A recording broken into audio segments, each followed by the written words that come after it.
लद्दाख से, लद्दाख की मिट्टी से, क्योंकि लद्दाख की कहानी अभी तक खत्म नहीं हुआ और कब खत्म होगा मालूम नहीं। आज 19वां दिन है। Today is the 19th day of the climate fast. A climate fast which is being undertaken by educational reformist and climate activist Sona Wangchu, along with many others. At least in the morning, I have seen there were two other people who had kept a fast for the past 10 days. I have come across young children, young college students, who too have kept a fast for 2 to 3 days. And while all of them know that in the past 19 days, there has not been any solution to the impasse, there has not been any resolution proposed to Sona Wangchu or all the protesting people by the center, yet they have continued with their protest, a silent one. जब इनको मालूम भी है कि सरकार की तरफ से कोई अप्रोच नहीं किया गया, जब मालूम है कि उनके फास्ट को लेके, सोना वांगचू की फास्ट को लेके, या फिर इतने सारे लोग जो प्रोटेस्ट में बैठे हैं, उनकी प्रोटेस्ट को लेके किसी ने चू तक नहीं किया। एटलीस्ट लास्ट मीटिंग के बाद से, जो मीटिंग सारे स्टेक होल्डर और यूनियन होम मिनिस्ट्री के भीतर हुआ, वो भी इलेक्शन डेट अनाउंस होने से पहले, उसके बाद सबको मालूम है कि उनके प्रोटेस्ट और उनका ये फास्ट शायद न्यू दिल्ली तक पहुंचा नहीं है। क्योंकि सवाल बहुत सिंपल सा है कि अगर ये खबर न्यू दिल्ली तक पहुंच गई है, तो क्यों कोई इंसान इसके बारे में कोई आलोचना नहीं करेगा? और अगर ये इतना महत्वपूर्ण एक मुद्दा है, क्लाइमेट एक महत्वपूर्ण मुद्दा है, तो क्यों इसको लेके कोई चर्चा मीडिया पे नहीं होगा?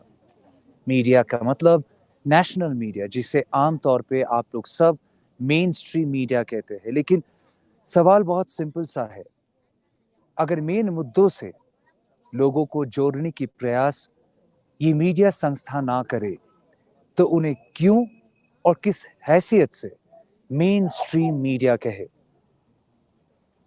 Just because they have a wider reach? पिछले 19 दिनों से इसी जगह पे, इसी कंपाउंड में लोग प्रोटेस्ट कर रहे हैं। इसी कंपाउंड में सोना वांगचू पिछले 19 दिन से अपने फास्ट में है। और पिछले 19 दिन से आपको एक बार वो तस्वीर दिखाना चाहेंगे। पिछले 19 दिन से सोना वांगचू के साथ साथ सर भी फास्ट में है। सर, आपका तबीयत कैसा है अभी? इंटरव्यू लेना है। नहीं, कैसा है आपका तबीयत? अभी मेरे भी ठीक ही है। आपका भी आज 19 दिन हो गया फास्ट का? हाँ जी। और सेहत ठीक है आपका? अभी सेहत ठीक है जी। इतना ठंड का मौसम में आप भी बाहर है? हाँ जी, ठंड तो काफ़ी, और अभी तो इतना नहीं है, तकरीबन 12:30 या 12-1 के बीच में तो बहुत ठंड होता है, और सुबह 4:30-5 के बीच में तो माइनस 13 और 14 में पहुँचते हैं। हाँ जी, इतना तकलीफ सह रहे सर? अभी हम तो ये सोच रहे हैं कि सरकार का थोड़ा सा कान में जू रहेंगे। अभी तो सरकार कान खोले नहीं। आज हमें बहुत शर्मनाक बात है, हमारा देश का जो रक्षा मंत्री श्री राजनाथ सिंह यहाँ से पूरा सेना से मिल के गया, तो उन्हीं के चंद क्या है किलोमीटर दूरी पर हम यहाँ पे अनशन कर रहे हैं। वहाँ पे भी आके जा सकते थे, क्योंकि सरकार तो एक ही तो यहाँ नहीं है। इसीलिए हम बहुत दुख और बहुत शर्मनाक बात समझता हूँ। आप खुद आर्मी में थे? हाँ जी, मैं पहले सेना में थे, इसीलिए मैं अभी सेना में क्या है, अभी कभी प्रधानमंत्री जाता है सीमा में होली साथ मनाने के लिए, कभी दिवाली साथ मनाने के लिए रक्षा मंत्री जाता है। लेकिन फौज को भी इसी तरीके से कार्रवाई कर रखे हैं कि फौज का कुछ मांगे हैं, जैसे MSP है और वन पेंशन है, उनका भी फौज भी वहाँ पे जंतर मंतर में संकट कर रहे हैं। इस तरीके से अनशन और जलसा जुलूस कर रहे हैं। तो सरकार सिर्फ दिखावट कर रहा है, ये सरकार जब भी जो अभी सरकार है सिर्फ दिखावट वाल कर रहा है। आपका वाह, नाम बता दीजिए सर एक बार। मेरा नाम है एक सुविधा तंबा। तंबा। जी जी। तंबा जी पिछले 19 दिनों से सोनम वांगचुक के साथ साथ वो भी प्रोटेस्ट में बैठे हैं बिना खाए। सॉरी आपको अगर फ्रेम हिल रहा हो दिख रहा है, उसके लिए माफ़ी चाहेंगे क्योंकि अकेले इंसान से जितना बन पा रहा है हो रहा है। लेकिन कोशिश की ताकि आप तक खबर पहुंचा पाए और आपको लद्दाख की ये जो कहानी है इसको दिखा पाए। सोनम वांगचुक का सेहत आज कुछ खास नहीं है क्योंकि ठंड बहुत ज़्यादा है और 19 दिन का फास्ट किसी को भी कमज़ोर कर देगा, बहुत कमज़ोर कर देगा।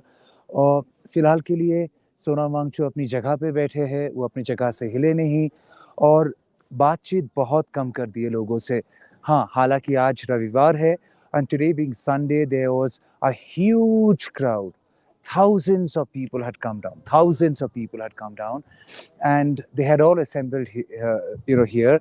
In the past 3 days, this was possibly the biggest gathering that I have seen, and all of them have raised slogans. उनका स्लोगन था हक मांग रहे हैं भीख नहीं.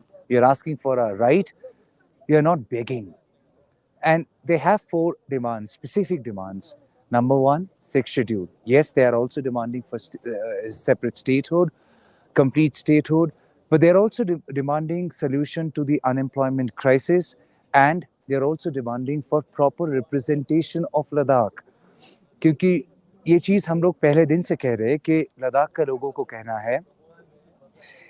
पहले जब जम्मू कश्मीर एक स्टेट हुआ करता था, जम्मू कश्मीर में एक असेंबली था, जम्मू कश्मीर के एक मुख्यमंत्री हुआ करता था, तब जम्मू कश्मीर की असेंबली में लद्दाख से 4 प्रतिनिधि हुआ करता था, MLAs.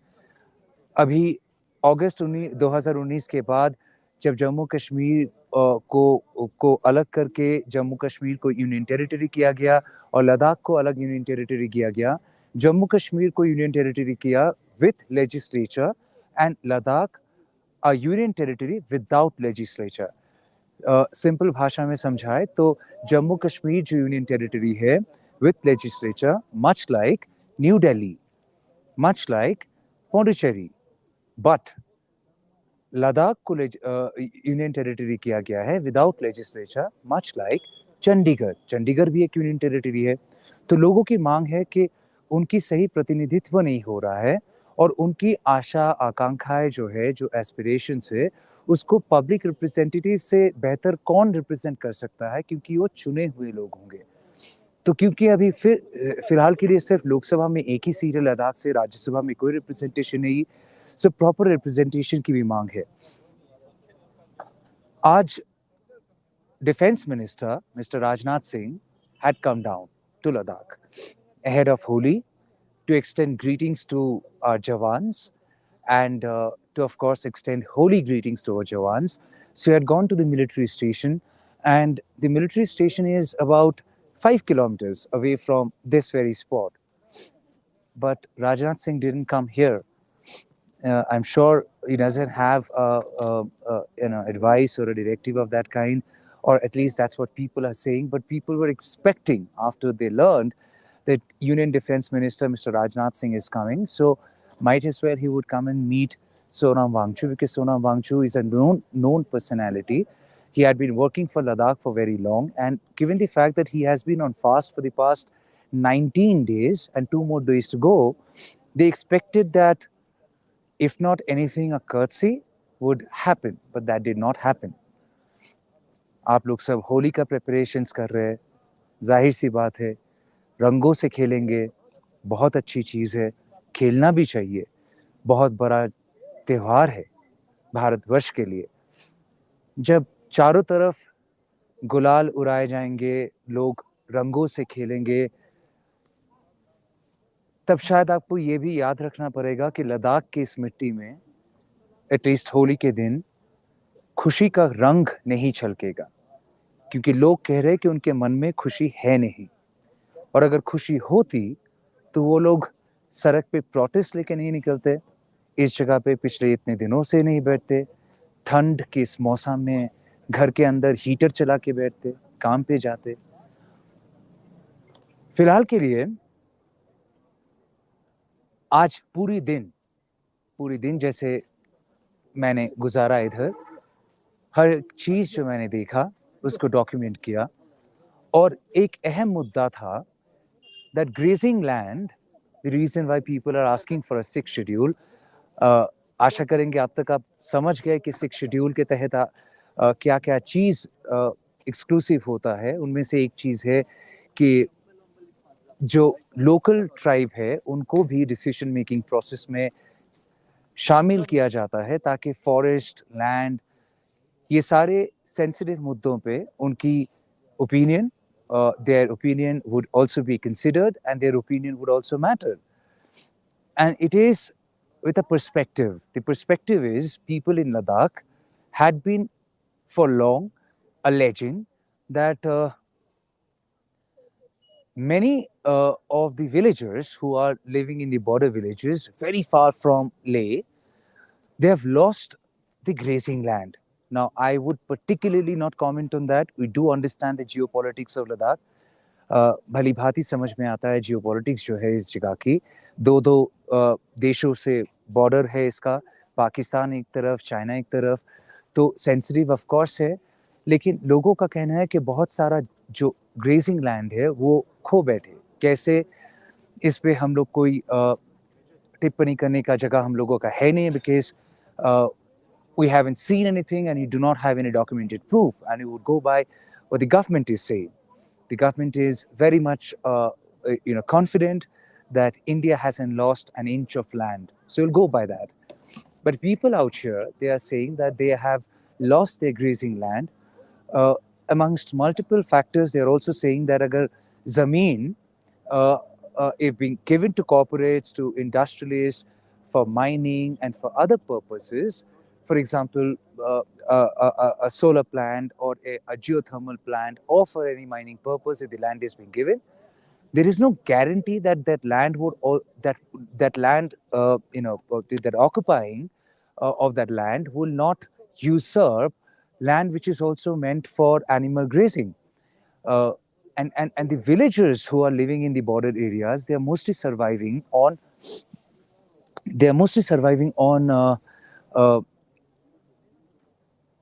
on pashmina goats. You know, these pashmina goats are an important part of their livelihood. In fact, these pashmina goat give them livelihood, and they need to be taken care, and thus they need to be taken for feeding purpose. And if there is no green pasture left, where would these animals be taken for grazing? So all these villagers are now saying that they were so helpless, they have sold off these animals, and they have now decided to become either migrant laborers or be a laborer as a daily wage earner, work somewhere else, leave Ladakh, go to some other state. And in a way, the indigenous tribe, the nomads who have been living a nomadic life, that particular tribe, they're getting disintegrated. And thus they are asking for a sixth schedule, principally because they do not want the cultural heritage of the tribal community to get lost. Uh, the, the, the, the indigenous culture of the people to get lost, and it will get lost, they fear, if people get disintegrated, if they are forced to get migrated to somewhere else.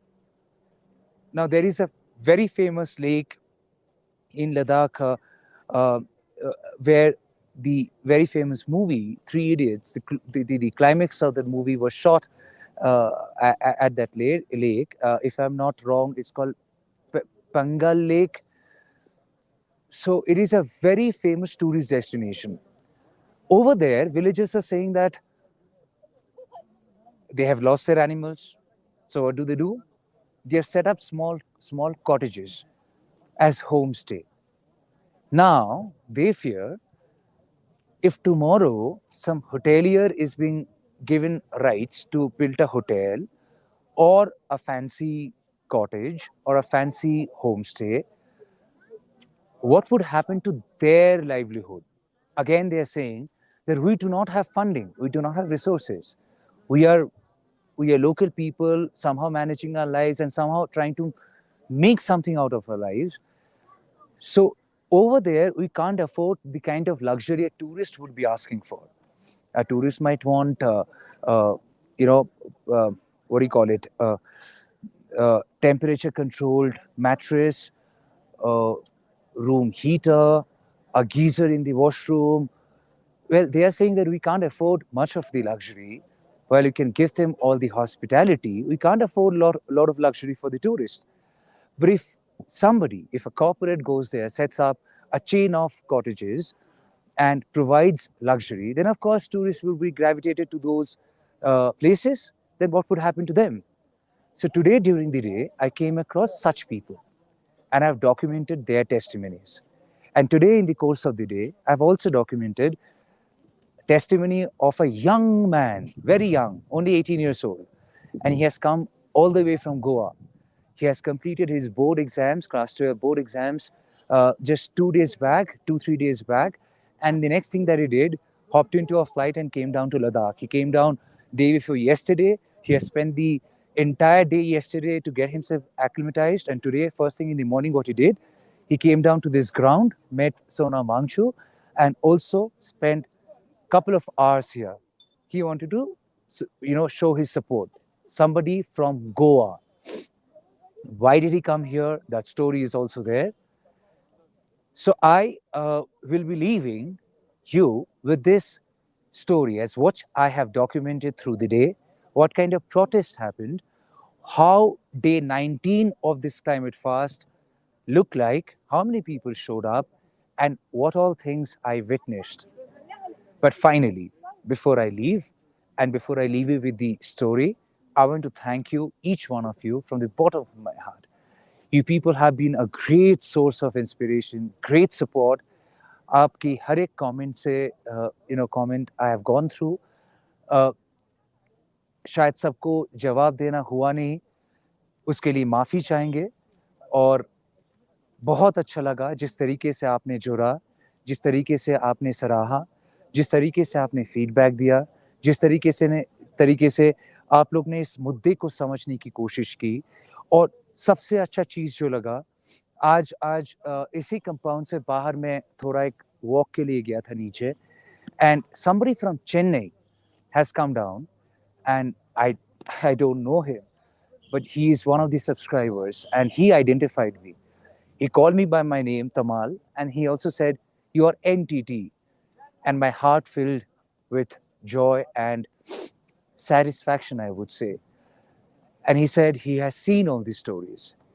So I'm very, very glad that you all have watched these stories. I would request you all, please understand through the day we are uploading 2, 3 videos.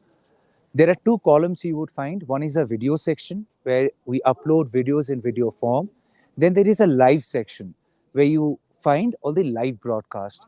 Once you visit the channel, if you want to see a video, which is mostly a long format documentary, you would find them on the video section. हर एक story आपको video section में मिल जाएगा. लेकिन जो live broadcast है, जैसे मैं अभी आपको लाइव ब्रॉडकास्ट में मिल रहा हूँ, ये आपको लाइव सेक्शन में आएगा.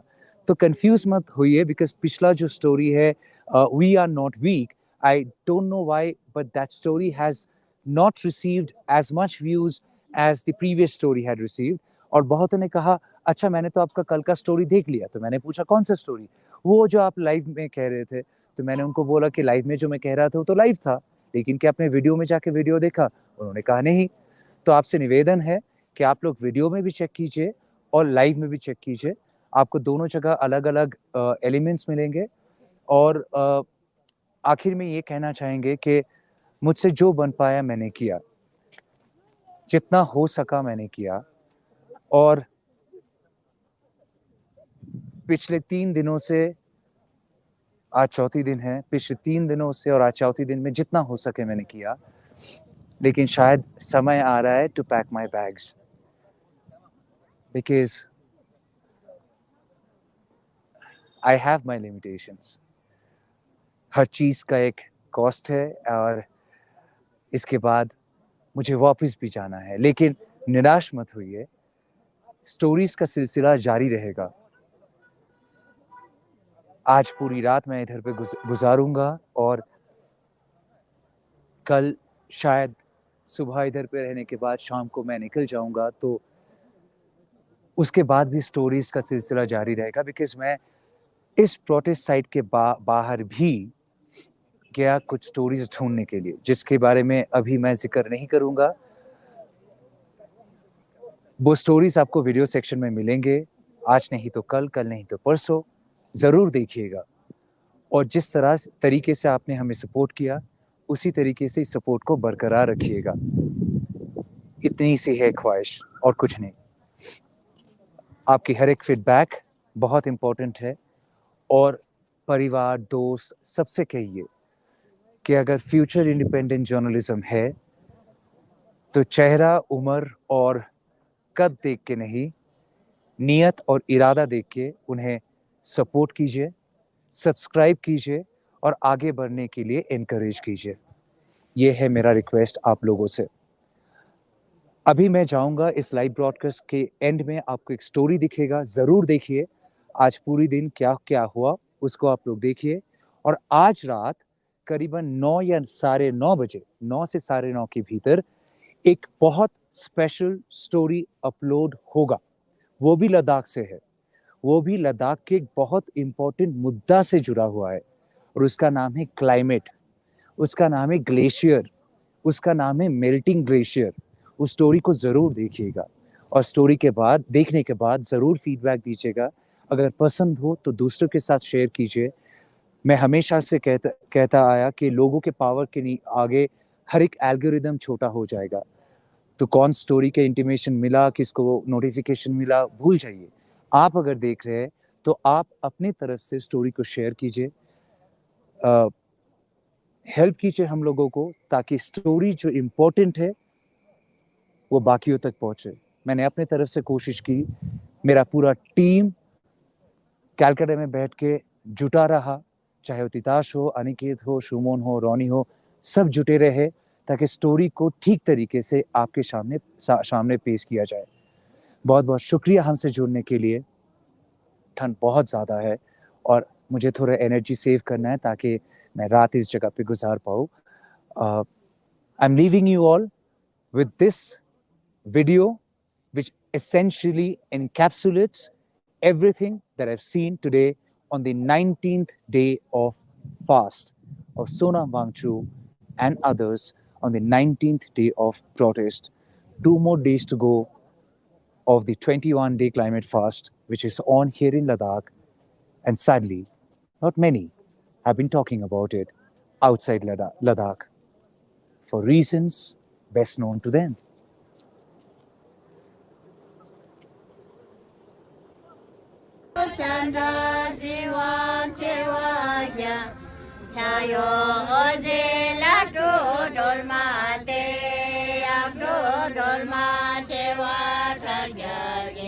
हम हमारा हक मांगते, अब नहीं तो कब मिलेगा, अब नहीं तो कब मिलेगा, अब नहीं तो कब मिलेगा।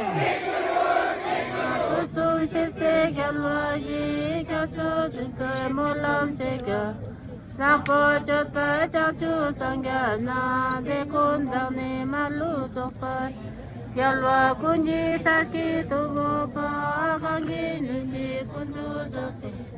Apa de la tupa jampe chi dewa dila tamcha ratu. Lusa mata iki nandani chata gana jinde yosu. Mowa zampo kanta chita wa de da dane de asukash. Undu gewa zamcho chutaji. 19 days have passed by and the protest is still on. Sonam Wangchu's hunger strike has now entered into the 19th day. And with each passing day, this area, this protest site has only seen swelling of more and more people. Onto my left, you have a huge gathering. Onto my right, you have huge gathering. And you have people all across.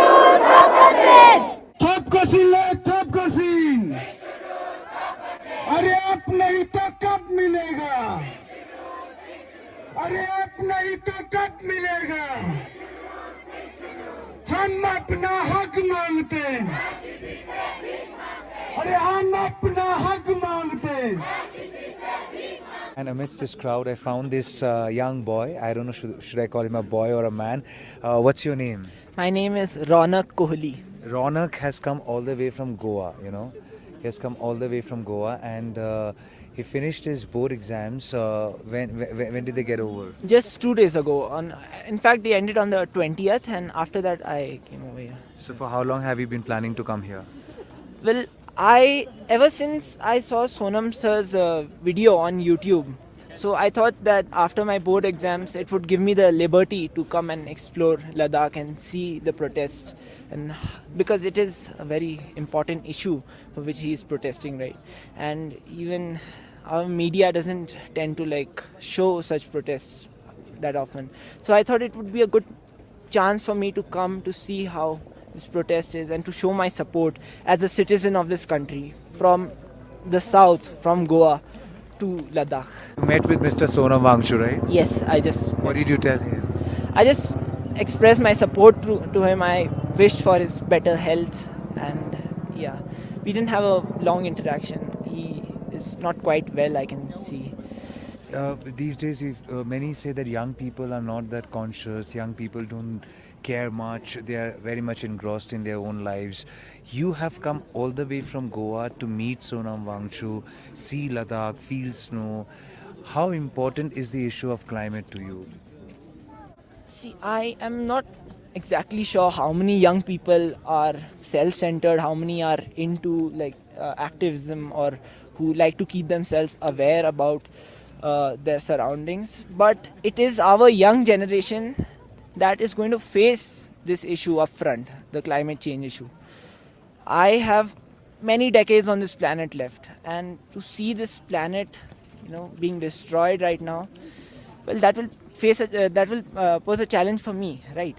So I think it is my duty and every young person's duty, in fact every human being's duty, to show support towards any protest or any movement that is in favor of the climate.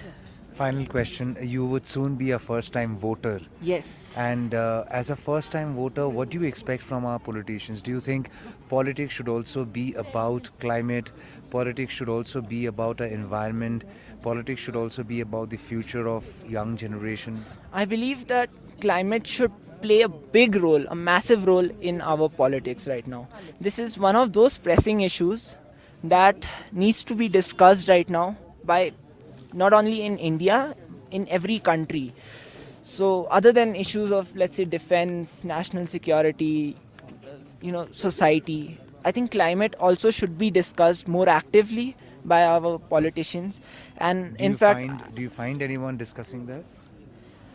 well, all I can say is, for example, since this protest is primarily against the center, so the opposition is just using this for their own motives. So this issue is being politicized.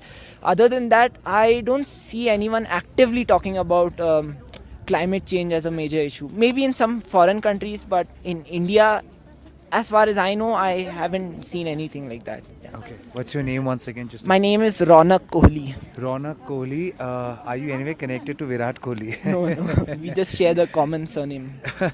Do you have the common passion of playing cricket? Yes, in fact, I played till 8th standard. I played in my school team cricket. After that, COVID hit. Oh, so sad. But it was lovely talking to you, Ronak, and have a nice stay. How long are you here?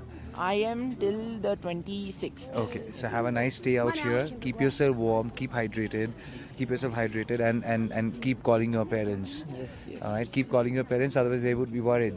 But it's lovely talking to somebody who has come all the way from Goa and has this much of passion for the subject called climate, and the very fact that he says that he has got many more decades on this planet, and it's going to be he and generations like him and after him bearing the brunt of our mistakes, and the primary one being that not talking about climate change. is what he's concerned about, and very soon he would also be a first-time voter. So that's the cue for people. That's the cue for one and all. We won! We won! We won! अरे अब नहीं तो कब मिलेगा? अब नहीं तो कब मिलेगा? हम अपना हक मांगते हैं। अरे हम अपना हक मांगते हैं। I have not been able to venture towards the border. Of course, it is not allowed, and it takes a lot of time. Well, I was willing to invest that much of time because at this heart of this massive protest which is ongoing, there is an element of doubt as whether people of Ladakh have lost their grazing land. How? I'm not commenting on that because I have not seen it myself. But there are people, ये सारे जो लोग हैं, ये आपका गांव का नाम क्या है? पोब्रांग. They all come from पोब्रांग village. पोब्रांग ये बॉर्डर विलेज है और उसी जगह से इतने सारे लोग आए हैं. थोड़ा बात करके समझने की कोशिश करेंगे कि उस एरिया का हालत कैसा है, ज़मीन का हालत कैसा है और जो ग्रेजिंग लैंड को लेके इतना बड़ा एक मुद्दा है वो किस हद तक इन सब की ज़िंदगी पे एक असर डाला है. सर, आपका नाम बताइए. जूले, मेरा नाम टाशी नामगेल. मैं जूले. मैं पोब्रांग गांव से बिलोंग करता हूं और मैं पोब्रांग गांव का यूथ का प्रेसिडेंट भी हूं. वो बॉर्डर वाला एरिया है वो जहाँ पे आपका गांव है? जी सर. और आप लोग क्या करते पहले क्या करते थे? जी हाँ, हम लोग बॉर्डर पे रहते हैं पोब्रांग गांव से. वहाँ पर टोटल 113 हाउस होल्ड है और 615 पॉपुलेशन पोब्रांग गांव में. और पहले आज से 10-15 साल पहले हम लोग पूरा नोमैडिक ग्रेजर भेड़ बकरी के साथ चलने वाला पूरा नोमैडिक था. तो उसके बाद अभी 10-15 साल से चेंज हो गया है. क्यों? क्योंकि पहले जो है ना हमारे वहाँ पर कोई दूसरा टूरिस्ट का भी कोई स्कोप नहीं था. पेंगोंग के एरिया पे पड़ता है पोब्रांग. तो पूरे वहाँ पर जितने भी रहते हैं सारा भेड़ बकरी के सारे बकरी के सारे याक के सारे उन्हें पूरा बॉर्डर पे ले जाके चरा के उसके सारे जीता था. तो उसके बाद बीच में बहुत ये बॉर्डर पे इंडियन आर्मी या फिर ITBP द्वारा वहाँ पर बॉर्डर पे जिस तरह से भेड़ बकरी चलाता है तो उसको चराने नहीं दिया गया है. तो उस वजह से बहुत सारे वहाँ पर भेड़ बकरी ऐसे होता है कि खुले जगह पे अलग अलग जगह पे चलना होता है. आज यहाँ 5 दिन के लिए इस जगह होगा तो फिर दूसरे 5 दिन के लिए फिर दूसरे जगह शिफ्ट होते रहते हैं. तो यहाँ पे हम लोग को फिंगर 4-5 एरिया फिंगर 8 तक जाता था और उसके बाद गलवन ने ये PP 15-16 तक वहाँ हम लोग ग्रेजिंग करते करते जाता था. सर्दियों में 7 महीना वहाँ पर मौसमी कट ऑफ रहता था, लेकिन 7-8 महीना यहाँ से भेड़ बकरी लेके पूरा 7-8 महीना ITBP के साथ वहाँ पर बैठता था. तो बीच में वहाँ पर आने नहीं दिया गया, जाने नहीं दिया. तो वहाँ से चेंज होके पूरा भेड़ बकरी बेच के अभी गाँव में रह रहा है. तो ये क्या इससे भेड़ बकरी था या फिर पश्मीना बकरी? पश्मीना गोट, पूरा पश्मीना गोट और भेड़ू ज़्यादातर और याक होता है वहाँ पर भेड़ बकरी. तो सब बेच दिए? तो पूरा बेच दिया. अभी जो है ना वहाँ से 10-20% ही रह गया है जो भेड़ बकरी के साथ अभी उनके साथ जी रहे. बाकी सारा बेच के गाँव में ही रह रहा है. अच्छा, तो आप क्या कर रहे हैं अभी तो मैं सर वहाँ पर पेंगोंग में रेस्टोरेंट लगा रहा हूँ, कैंप लगा रहा हूँ. लेकिन जब लॉकडाउन हुआ था 2 साल अच्छे चला है. तो उसके बाद अभी जो है ना बॉर्डर पर बाहर से भी बहुत सारे वहाँ पर इन्वेस्ट हुआ है. वहाँ पर कैंप जो है बाहर से बहुत सारे लगने के बावजूद वहाँ पर होम स्टे ये भी अभी पिछले साल जो है ना इतने अच्छी तरह से नहीं चला है. तो अभी संघर्ष कर रहे पूरा युवा वहाँ पर जितना भी है सारा अनएम्प्लॉयड है तो सफ़र कर रहे हैं सर. पोब्रांग गाँव का ही हूँ. अच्छा. तो उसी पोब्रांग गाँव की रहने वाला हूँ. एज ए अनएम्प्लॉयड यूथ आपसे कुछ शेयर करना चाहता हूँ. हमारे साइड पे नोमैड्स थे तो फुल नोमैड्स थे. अभी हम सेमी नोमैड्स कह सकते हैं क्योंकि कुछ पर्सन मतलब कुछ हाउस होल्ड जो है नोमैड्स है. बाकी मेजॉरिटी जो है कोई आर्मी के लेबर्स पे जा रहा है, कोई अपना बिजनेस सेटअप करने की कोशिश में है. तो उसी ट्रैक पे सब लोग बिखरे हुए हैं. तो बाकी बॉर्डर के रहने वाला होते हुए तो बॉर्डर में जब इशू होता है तो हम बिल्कुल ही आर्मी के साथ सपोर्ट करते थे, आर्मी के सपोर्ट्स में जाते थे, आर्मी को जो भी मदद चाहिए होते हैं मदद करते थे। बाकी पहले भी मदद करने में तो लद्दाख की कोई पीछे है ही नहीं। आपके हिस्ट्री सुने हैं तो वो हिस्ट्री की उस टाइम तो उन्होंने मदद किए हैं। तो बाकी रिसेंटली जो 2020 में हमें भी मदद करने की मौका मिले तो उस टाइम हमारे गांव की यूथ हो, बुज़ुर्ग हो, सब लोग मिल के अच्छे तरह से मदद किए हैं। तो ये हो गया बॉर्डर के मसले पे। बाकी अगर उधर से हमारा अभी क्या कर रहे हो, बिज़नेस कैसा चल रहा है, उस बारे में अगर आप थोड़ा बहुत बोले तो उसमें ऐसा है कि आपको सुना होगा मशहूर पेंगोंग लेक। तो पेंगोंग लेक के आसपास में हमारा गांव जो है पेंगोंग लेक के आसपास में ही पड़ता है। तो हमारा गुजार जो है लोकल्स यूथ जो है पेंगोंग लेक के साइड में ही कुछ स्टॉल्स, कोई रेस्टोरेंट्स, कोई कॉटेजेस लगा के उधर से हम गुजारा कर रहे हैं। तो ये हो गया जो लोग जो जिसके पास नौकरी नहीं है तो ऐसा करके वो लोग गुजारा कर रहे हैं। तो बाकी मैं ये कहना चाहता हूँ कि जैसे ही ये बिज़नेस सेटअप हुए हैं, ये बिज़नेस भी कोई परमानेंट नहीं है। और इसमें हम अभी इस टाइम पे एट प्रेजेंट हम 6 शेड्यूल की सपोर्ट में आए हैं। तो 6 शेड्यूल में ऐसा भी प्रोटेक्ट है जिसमें हम लोकल ही रहे, पेंगोंग में ही रहे, ले में ही रहे, इतना ही है। तो हम इसीलिए उसको समझ के आए हैं कि हमारा बिज़नेस तो एटलीस्ट प्रोटेक्ट रहे। क्योंकि हम जब नोमैड्स थे तो उसका तो प्रॉब्लम ये हुआ कि बॉर्डर में नोमैड्स के चरागाह जो है, नोमैडिक के जो लैंड्स है वो उधर से खिसकते गए, चाइना के अंदर चले गए। तो उस वजह से बॉर्डर वाले जितना भी डिफ़िकल्ट सिचुएशन फेस किए उसकी वजह से नोमैड्स तो सेमी नोमैड्स बन गए।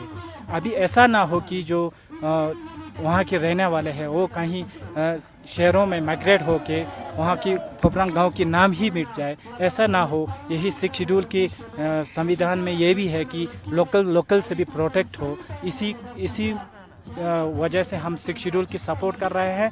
अब हम गर्व करते हैं कि 6 शेड्यूल की जब ये मुहिम चले थे, इस बार 21 दिन का सोनम वांगचुक जी का अनशन जब चले थे, हम प्राउडली फोपरांग वाले फर्स्ट स्टेप पे आके सोनम वांगचुक के सपोर्ट्स में आके यहाँ पे कंटिन्यूसली हमारा गांव की लीडर्स, जो यूथ की लीडर्स हो, गांव के मुखिया हो, उनके आदेश पे हम वॉलंटियरली इनको सपोर्ट कर रहे हैं। और इसी वजह से हम यहाँ पे आपके उधर पे जो काम नौकरी तो नहीं, वो बिजनेस का जितना सारा मौका है वो आप लोग ही करें, कोई बाहर ही आके ना शुरू कर दे। ऑफ कोर्स बाहरी आके शुरू ना करें, इसलिए हम यहाँ पे सपोर्ट है।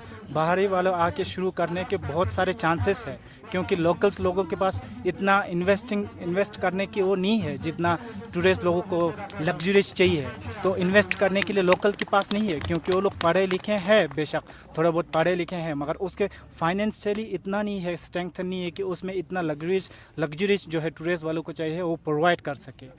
बट जो भी हो, लोकल के जो उधर रेस्टोरेंट वगैरह, जो कॉटेज वगैरह जो रखे हैं, अभी कहीं ना कहीं वो भी किसी की लोकल जो लोग लगा ना पाए, फाइनेंशियली वीकनेस की वजह से लगा ना पाए, कहीं ना कहीं वो पैसे की लालच में आके दूसरा और पैसे वाले को दे के लोकल के बिजनेस में इंटरप्ट ना हो। इस वजह से हम लोकल ही रहना चाहते हैं। हमारा यूथ के जो है कुछ हमारा लोकल के जो आमदनी है उसको कहीं रोक ना हो। So basically, there is a major issue as far as grazing land is concerned, and we have to understand that it is not like you have to have one small patch of land which is green and you leave it to the animals and they can just go there and graze. The animal brain is not conditioned like a human brain, and every time if you try and control an animal brain, not necessarily the animal would get tamed or controlled, because the animal would possibly want the freedom to just roam, wander here and there, and that's why it's called grazing. But the concern is, because after Galwan there had been strict vigilance at the border, which at any day it should be, the locals, the nomads out there, they have lost a part of their livelihood. और ये सारे जो बकरियां है, पश्मीना बकरी है और पश्मीना गोट है, जिन्हें ग्रेजिंग के लिए लोग महीनों उस पहाड़ों में रहते थे और उसके बाद वो वापस आते थे। अभी जबकि वो ज़मीन चला गया तो वो अपने भेड़ बकरी सब बेच के नोमैड लाइफ से अभी कोई लेबर बन गए, कोई टूरिस्ट गाइड बन गए, कोई दूसरा कुछ कर रहे हैं। और दूसरा मुद्दा जो इनके पास है सबसे महत्वपूर्ण, कि अभी उनका जो बेसिक सोर्स ऑफ इनकम है, अगर कोई कॉटेज बना के होम स्टे करने का कोशिश कर रहा है, उसमें अगर बाहरी कोई कंपनी आया, मेजर कंपनी आया जिनके पास होटल चेन ऑफ होटल्स है, वो तो ज़रूर चाहेंगे। एक पिक्चरिस्क लद्दाख है, एक टूरिस्ट डेस्टिनेशन के हिसाब से बहुत पसंदीदा जगह है, तो इस जगह पे अगर कोई बाहरी चेन ऑफ होटल्स के ओनर एक होटल खोल दे, तो इनके छोटे मोटे बिजनेस का क्या होगा? फिर उन सब होटलों में इनको टेबल साफ करना पड़ेगा, या फिर बर्तन धोना पड़ेगा, या फिर ऐसा काम उनको करना पड़ेगा जिनमें मालिकाना का एहसास नहीं होगा। और इसीलिए इन लोग का कहना है कि 6 शेड्यूल में उनको अपना ज़मीन और अपना ज़मीर दोनों को बचाने का एक मौका मिलेगा, और उनका जो जगह है उस जगह पे उनको ही बिजनेस करने का एक प्रोटेक्शन मिलेगा, ताकि बाहर से कोई इंटरफेरेंस ना आए। Yes, of course, many people do not have an office or a work today, and that's the reason, rather than chilling on a Sunday morning or a Sunday afternoon and have a quiet family time, they have all come down here because they are saying it is their commitment to a cause that would decide the future of Ladakh and the future of Ladakhis. Interestingly, Union Defence Minister Mr. Rajnath Singh had come down to Ladakh today. He was there at the military station and he had given a speech. He had extended the holy greetings, but roughly about 4 or 5 kilometers away from that spot is this very protest site where Rajnath Singh did not come. Obviously, they possibly do not have a direction as such, but people out here are extremely bewildered as how, even after 19 days of fast, a man who has now become absolutely frail, that the government of the day has not really made an attempt to reach out to him. Forget negotiation, forget truce, forget commitment, at least an appeal that, hey, look at your health. अपनी सेहत के बारे में सोचिए और ये fast को तोड़ दीजिए। ये रिक्वेस्ट क्यों नहीं आया और रिक्वेस्ट अब तक क्यों नहीं आया? इसमें लोग सिर्फ ताज्जुब नहीं है, लोग बहुत ज़्यादा गुस्सा भी है। हर रोज़ की तरह इस जगह पे लोग अपनी रिलीजियस किताब लेके आए, और शुरुआती तौर पे आप जैसे इस जगह पर प्रवेश करेंगे, आपको वेलकम की तरह लगेगा कि कोई आपको वेलकम कर रहा है एक रिलीजियस हाइम के साथ। और वो मेरे लिए नहीं, आपके लिए नहीं, इस पूरी जगह के लिए है, और प्राइमरीली सोनम वांगचुक की सेहत के लिए है। अगर थोड़ा सा नज़दीक जाने की कोशिश करें, आज सुबह से उनका सेहत का स्थिति इसी तरह है, और the skin has broken. I can show you, I don't know how much you can understand. Look at my fingers. See? No matter how much you try and apply moisturizer, overexposure of your skin to an inclement weather like this would always damage your skin. And imagine this man, like this, had been out under this open sky and ignored this tent because it is not a permanent fixture. In the morning it's not there. In the afternoon, only because the sun is right on top of the head, they put up this small little umbrella, and then it will be gone soon. And उसके बाद ये धूप, ये सर्दी, सब सोनम वांगचुक की चेहरा और जो हाथ है वो तो कवर्ड नहीं है, तो उन पे असर किया है. The skin has broken. Again I say, no matter how much you apply a lip balm, if you're not accustomed to this atmosphere, and especially if you're overexposed, it will break. You would feel dry. You have to stay hydrated, and you need to have food to have a control over your blood pressure. And this man had been surviving on salt and water. Ladakh के बाहर दिल्ली में बैठे लोग या फिर दूसरे कोई जगह में बैठे, नमस्कार, जूली, कैसे हैं आप? ठीक है. आप तो रोज आ रहे हैं इधर. हाँ, खाना खाया? नहीं खाया. कहाँ खाएगा? कितने दिन से नहीं खाए?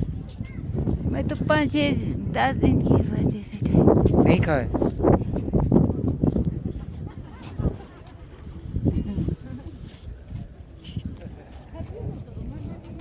You know, it has been my good fortune. In this life, I've been a journalist. While I've come across real difficult situations, while I've encountered real difficult emotions, but at the same time, I've come across people. And it's the people of my country who give me strength. And I must say, people of Ladakh are one of the sweetest in the entire world. The kind of gesture they would show towards an outsider, it's really heartwarming. Little while back, I also saw children studying, and I was actually reminded of Rabindranath Tagore. I come from Bengal, so I have a different sense of pride for Rabindranath Tagore, the Nobel laureate, जिन्होंने हमारी national anthem हमें दिया है, और उनकी तस्वीर बहुत जगहों पे है, लेकिन जब शांति निकेतन बनाया, मकसद था कि खुले आसमान के नीचे नेचर के साथ बच्चे पढ़ाई करेंगे और नेचर से उनको शिक्षा और प्रेरणा प्राप्त होगी. आपको एक झलक देख के लगेगा शायद ये शांति निकेतन या फिर रविंद्रनाथ टैगोर से प्रेरित है, लेकिन नहीं, ये हालात है जिसमें सिर्फ और सिर्फ आपको मजबूरी के एहसास होगा. ये हालात है जिसमें सिर्फ और सिर्फ आपको एक रिवोल्ट का एहसास होगा. और जो बच्चे आज स्कूल नहीं गए, जो बच्चे कॉलेज नहीं गए और जिनके लिए पढ़ाई इम्पोर्टेंट है, इन शोर शराबों के बीच भी वो अपने पढ़ाई को कंटिन्यू रखा, जारी रखा. और मैंने बात भी की उनसे. कुछ लोग शर्माए, कुछ लोग बात किए. उन्होंने कहा कि ये हक की लड़ाई है और युवा और यंग लोग अगर देश की रीढ़ की हड्डी है तो हमें सोनम वांगचुक की रीढ़ की हड्डी बनना है. और इसीलिए वो भी इस प्रोटेस्ट में शामिल हो गए. और इस जगह पे लोग अपने अपने बॉटल लेके आए. कुछ लोग बाहर से भी आए, कुछ लोग दूसरे राज्य से भी आए. और कल से मैंने देखा कि बहुत सारे टूरिस्ट जो लद्दाख में घूमने आए हैं. शायद ये पहली मर्तबा है कि एक टूरिस्ट भी लद्दाख में घूमने आने के बावजूद अपना समय, अपना पैसा और अपने सांसों को किसी और चीज़ के लिए भी इस्तेमाल किया है. और वो है एक जगह से इस जगह पे आना, इस जगह पे आके सोनम वांगचुक से मिलना, सोनम वांगचुक से मिलके उनको जूले यानी नमस्कार कहना, सोनम वांगचुक को अपना सपोर्ट दिखाना और ये भी वादा करना कि हम आपके साथ हैं.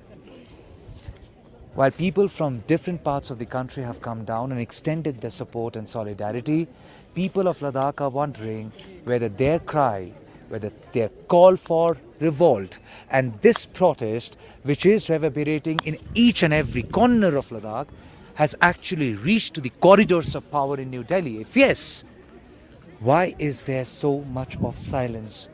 Why is there so much of silence? And if this silence is nothing but apathy. Along with independent journalist Hussain in Leh Ladakh, this is Tamal Saha for News the Truth, NTT.